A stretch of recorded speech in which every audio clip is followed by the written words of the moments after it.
समुद्र किनारे एक गांव में कृष्णाबाई नाम की बूढ़ी माता रहती थी।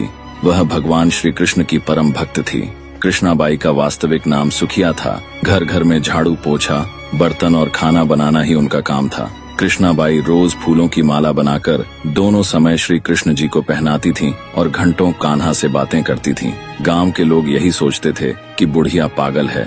एक रात श्री कृष्ण जी ने अपनी भक्त कृष्णाबाई से कहा, कल बहुत बड़ा भूकंप आने वाला है, तुम यह गांव छोड़कर दूसरे गांव चली जाओ। कृष्णाबाई ने तुरंत अपना सामान इकट्ठा करना शुरू किया और गांव वालों को बताया कि कल सपने में कान्हा आए थे और कह रहे थे कि बहुत प्रलय होगा, गांव छोड़कर पास के गांव में चली जा। अब लोग उस बूढ़ी पागल की बात कहाँ मानने वाले थे। जो सुनता वही जोर जोर से हंसने लगता। कृष्णाबाई ने एक बैलगाड़ी मंगाई, अपने कान्हा की मूर्ति ली, सामान की गठरी बांधी और गाड़ी में बैठ गई। लोग उसकी मूर्खता पर हंसते रहे।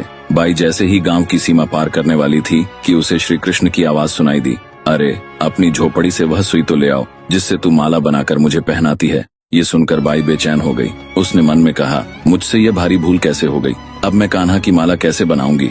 उसने गाड़ी वाले से गाड़ी रोकने को कहा और अपनी झोपड़ी की ओर भागी। गांव वाले उसके पागलपन को देखते और हंसते रहे। बाई ने झोपड़ी के तिनकों में फंसी वह सुई निकाली और फिर पागलों की तरह दौड़ते हुए गाड़ी के पास आई। गाड़ी वाले ने कहा, माई तू क्यों परेशान है, कुछ नहीं होगा। बाई ने कहा, अच्छा अब जल्दी चल और गांव की सीमा पार कर। गाड़ी वाले ने वैसा ही किया। अरे ये क्या, जैसे ही सीमा पार हुई पूरा गांव समुद्र में समा गया, सब कुछ जलमग्न हो गया। गाड़ी वाला भी अटूट कृष्ण भक्त था। भगवान ने उसकी भी रक्षा करने में कोई विलंब नहीं किया। जब तक उस भक्त की एक सुई गांव में थी, पूरा गांव बचा था। इसलिए कहा जाता है, भरी बदरिया पाप की, बरसन लगे अंगार, संत न होते जगत में जल जाता संसार। अर्थात यदि इस दुनिया में संत और अच्छे व्यक्ति न होते तो यह संसार कब का नष्ट हो चुका होता।